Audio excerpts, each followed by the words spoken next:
This is episode 224 of Teacher Approved. You're listening to Teacher Approved, the podcast helping educators elevate what matters and simplify the rest. I'm Heidi. And I'm Emily. We're the creators behind Second Story Window, where we give research-based and teacher-approved strategies that make teaching less stressful and more effective. You can check out the show notes and resources from each episode at secondstorywindow.net. We're so glad you're tuning in today. Let's get to the show. Hey there, thanks for joining us today. In today's episode, we're talking about how to help your students build their learning stamina. Plus, we've got a teacher-approved tip for elevating your subplans. But first, our Try It Tomorrow. Emily, what is our quick win for this week? Okay, so tomorrow, when kids are working, try narrating positive things that you see, but make it about the effort, not the outcome. So instead of, you're doing great, try saying, I see someone trying 2 different ways to figure out that problem to make sure they got the same answer. This takes 2 seconds, but it shows everyone what you value and encourages them to keep working hard. This seems so minor, but it's a really powerful shift. Kids need to know what good work actually looks like. If you like this idea or anything else we share here on the podcast, would you take a second and give us a 5-star rating and review in your podcast listening app? All right. Imagine it's the second week of school. You've planned a beautiful independent writing lesson. You've explained the directions clearly, modeled what good work looks like, and confidently sent your students off to write. And I bet you can guess what happens next.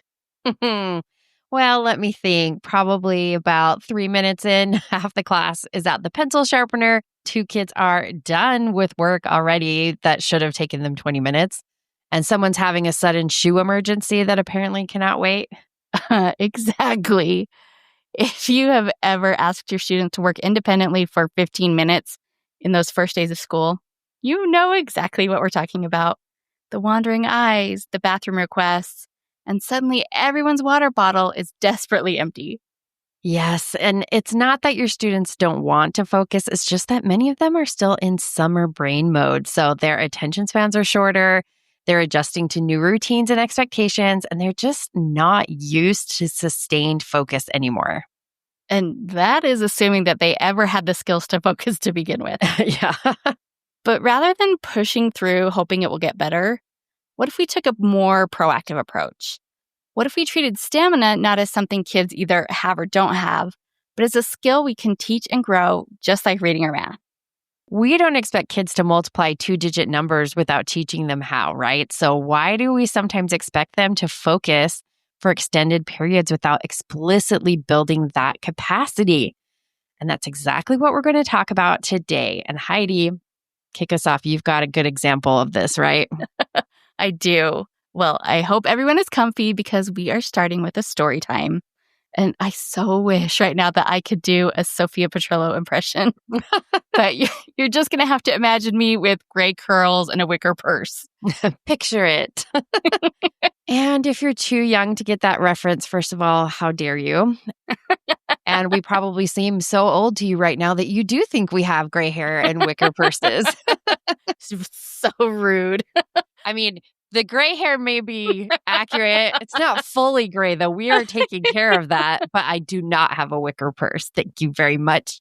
Although, is it bad if I say I saw one the other day online? I thought, oh, that's cute. Oh, shoot. Let's just give up. Let's move to Florida. All the cheesecake we can handle. Well, picture it. Sicily. I mean, my second grade classroom. It's the first week of school. We have made it to day 3, and I have been working through my attaboy back to school goals. One of my biggest teaching goals in the first week is to get students used to the learning routines that we will be using all year long, like how to spend silent reading time actually reading. Yeah, the eternal challenge. Oh, no joke. But I did find a secret weapon in the Daily 5 book. There are suggestions in that book that I do disagree with, but the stuff that is good is so good that it completely changed my teaching. And the author's system for launching reading time is really some of their best stuff. So here's what I would do. I gathered my new little second graders back at the carpet for a chat. We would talk about the value of focus, and then I would give each student a stack of books and place them in their reading spots. Now, eventually, I would let them choose their own books and spots, but that came later. Once everyone was settled, I went back to my table because that's where I would normally be during reading time, and I pretended to be busy with paperwork. But really, I had my stopwatch running, and I was covertly scanning for the first sign that someone was off task. Oh, and those kids think they're being so sneaky while they're secretly wasting time, but you're on to them. Every time. They can't get it past me. Those kids are about as subtle as a stampede. As soon as I spotted someone looking around the room or building a tent out of books, I stopped my timer and I called the class back to the carpet. No matter how long they managed to read, even if it was just 1 minute and 48 seconds, I was super pumped because it is all uphill from here. I told the kids all of the awesome things I noticed them doing. Next, we talked about the ways to get our minds back on track if we lose focus. And then came the big question. Were they ready for round 2?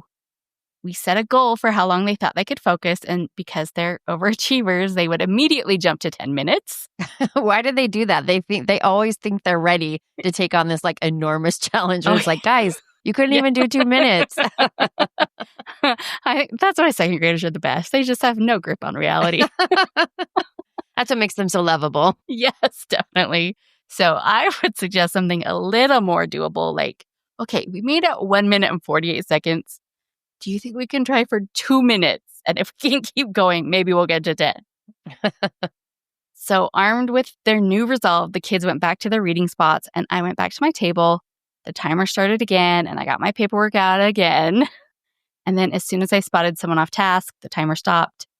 I had the kids put away their books and then come back to the carpet. This was the end of reading time for the day, and they were eager to hear how well they had done. And even if they only beat their previous time by a few seconds, it was still a celebration. We wrapped things up by reflecting on what they had done to keep their minds on their books, and we marked the day's progress on a bar graph.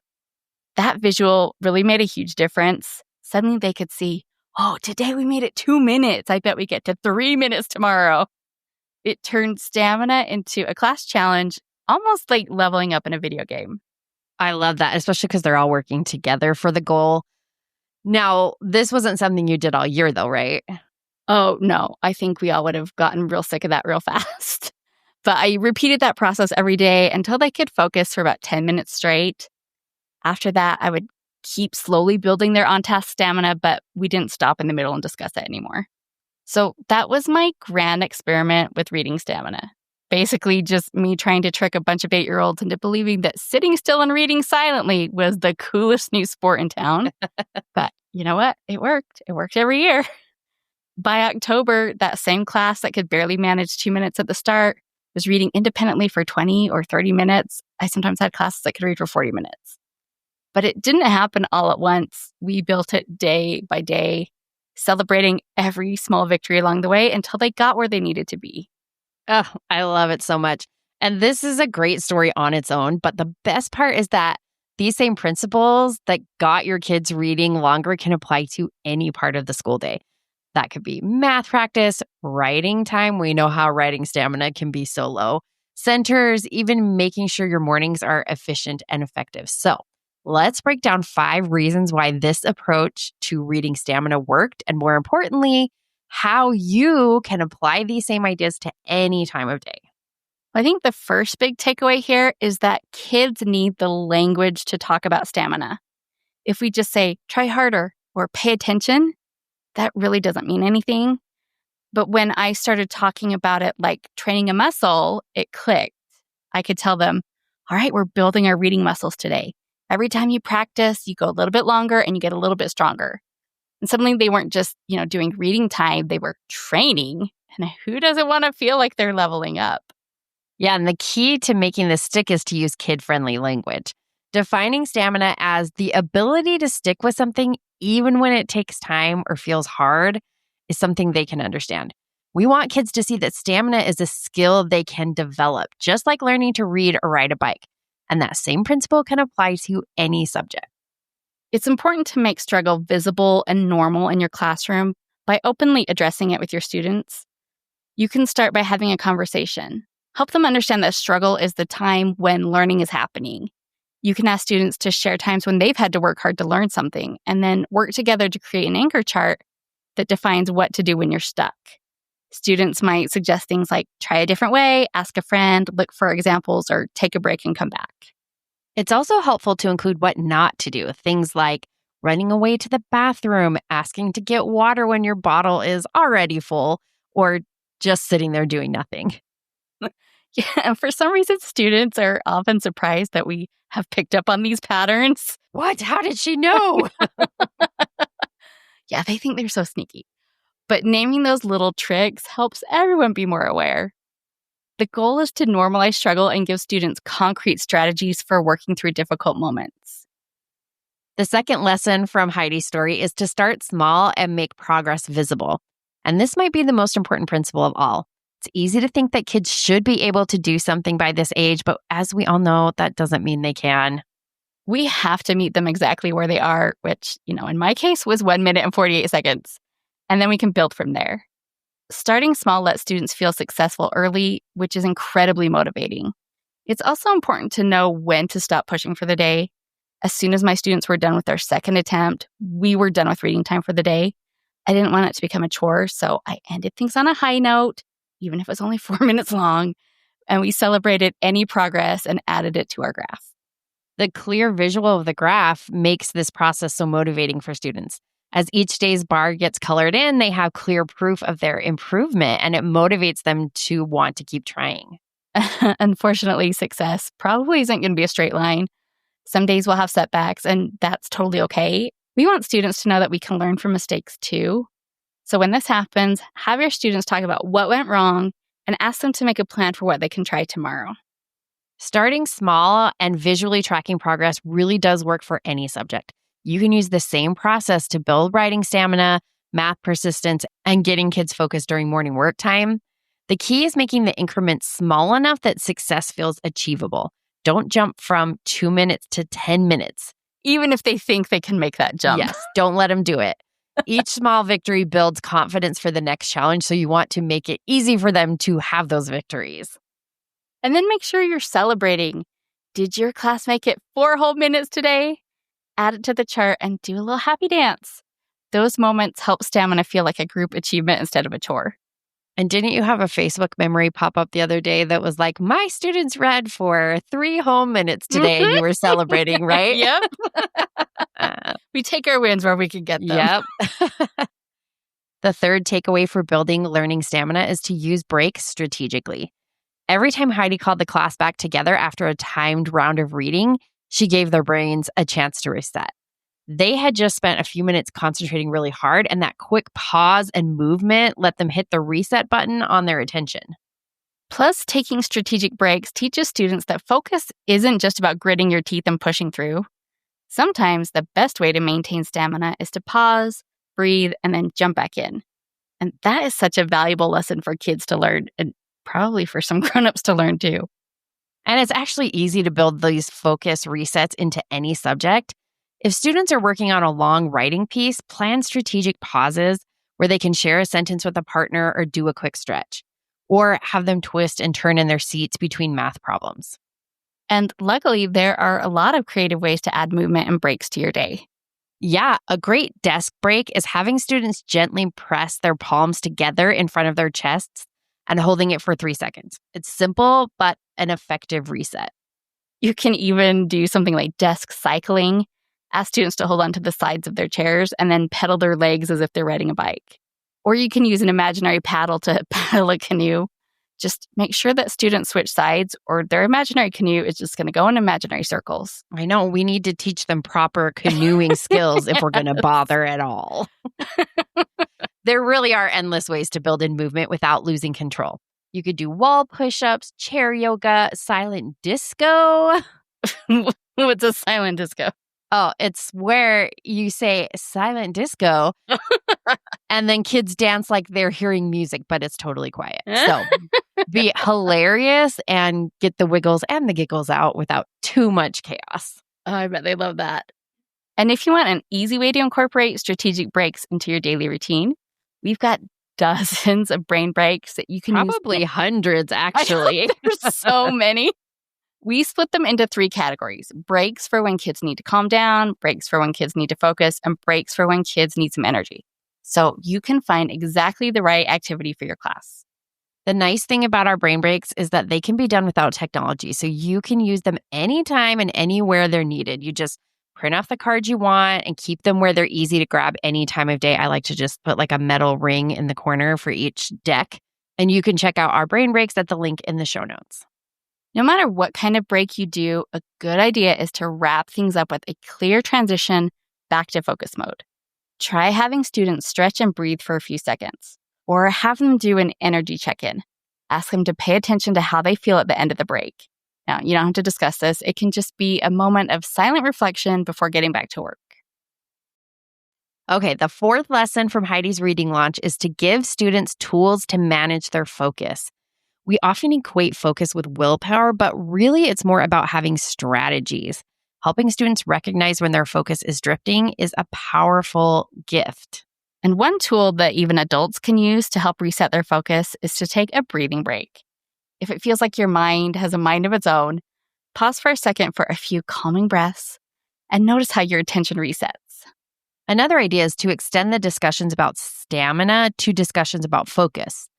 Put it in kid-friendly terms. Maybe create an anchor chart about what it feels like and looks like when your mind wanders.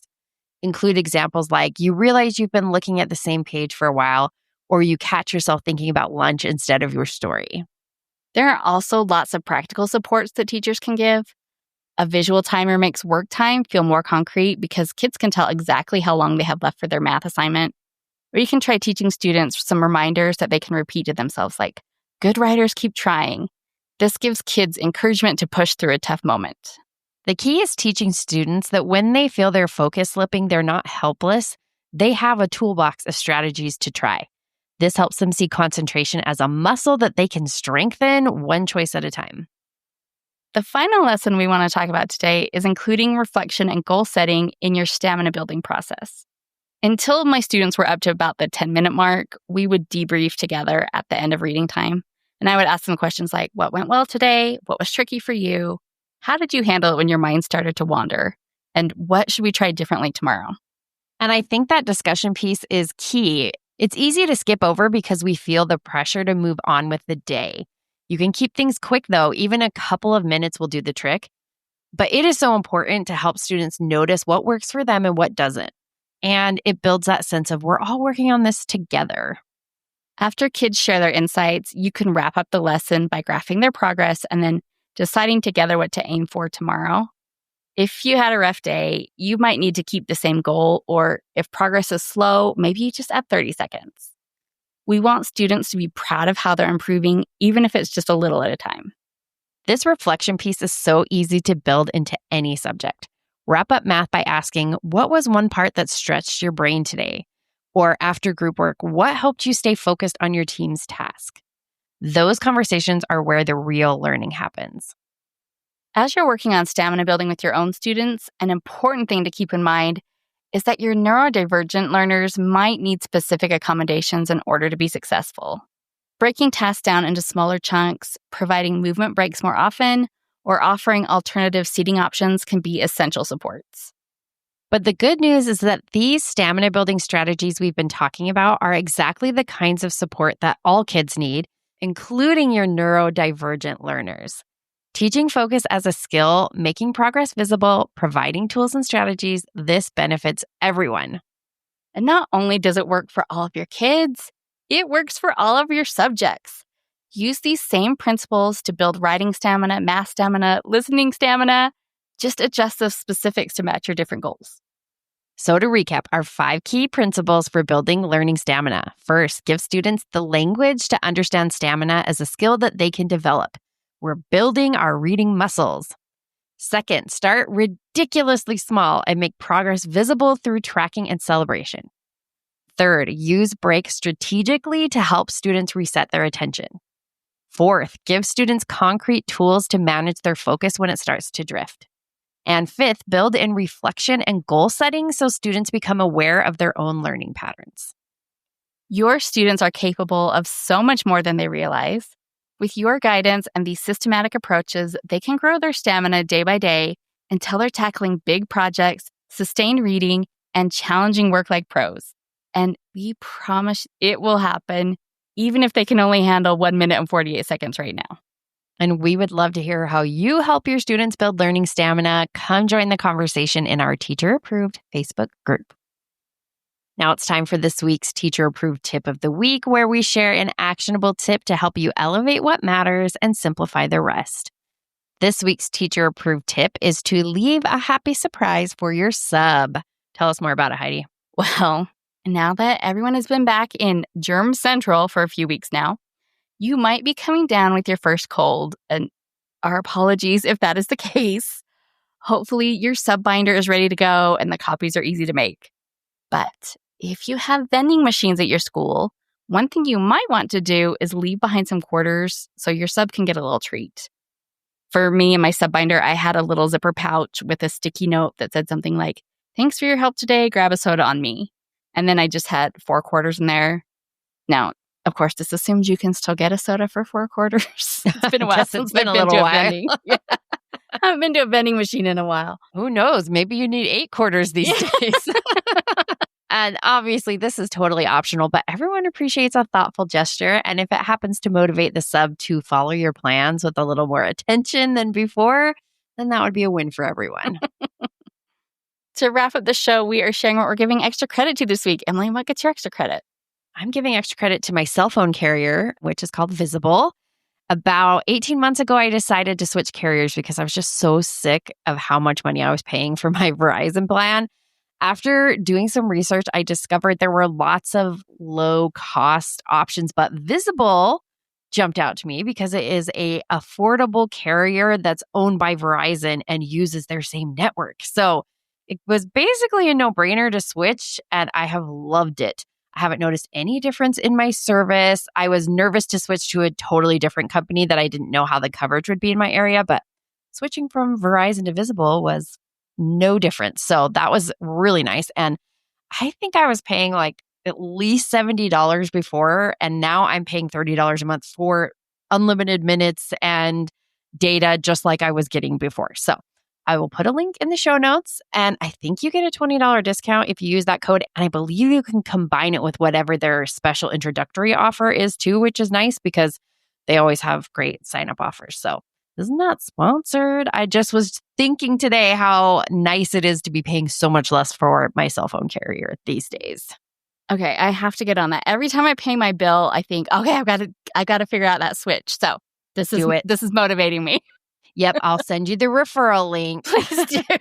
And then you can join my circle. I think even though we're not on the same plan, that's another thing they have where you can save. Everybody in the circle saves $5 a month. Oh, that's cool. If you have like other people who are visible. I think that's how it works. Don't quote me on it if that's not how it works. But I just read about it today when I was looking for the link. So anyway, check it out. I'll put the link in the show notes. What are you giving extra credit to, Heidi? Well, my extra credit goes to my Kindle page turner remote. I think Mom gave it to me for Christmas. Yeah, that's why I have one. So I'm assuming yes. Yes. And I mean, of course, it's always nice to get a present, but I was a little skeptical at first because turning a page on an e-reader is literally just tapping the screen. So I'm lazy, but I'm not that lazy. But I am hooked on this thing now for 2 reasons. First, now I don't have to hold the Kindle up. I can just like prop it up or use a stand. And that's nice because I do have arthritis in my thumbs and holding things can actually create a lot of pain. Hey, we were just telling them we're not old. We don't want to admit that we both have arthritis. Don't tell people that. It's our secret. Should I tell them I was diagnosed with arthritis in my hands in my 20s? No, shush. But the second reason I like that remote, it's not because I'm old, but it's because I can get all snuggly while I read. I know. I love it. You don't have to have one hand out in that chilling room temperature air. You can just pull the blanket all the way up and keep reading. So if you are also a little snuggly reader, there is a link to a remote in the show notes. I don't think it's the same model we have, but there's a bunch on Amazon. Yeah, I think they all pretty much function the same, but I co-sign this extra credit. It is very handy to have if you are a Kindle reader who likes to read in bed especially. That is it for today's episode. Remember, building stamina is a marathon, not a sprint. So start small, stay consistent, and celebrate every bit of growth. Come share your stamina building wins in our Teacher Approved Facebook group. We love hearing what's working in your classroom. And don't forget our Teacher Approved tip to bribe your sub with some quarters. We hope you enjoyed this episode of Teacher Approved. I'm Heidi. And I'm Emily. Thank you for listening. Be sure to follow or subscribe in your podcast app so that you never miss an episode. You can connect with us and other teachers in the Teacher Approved Facebook group. We'll see you here next week. Bye for now. Bye.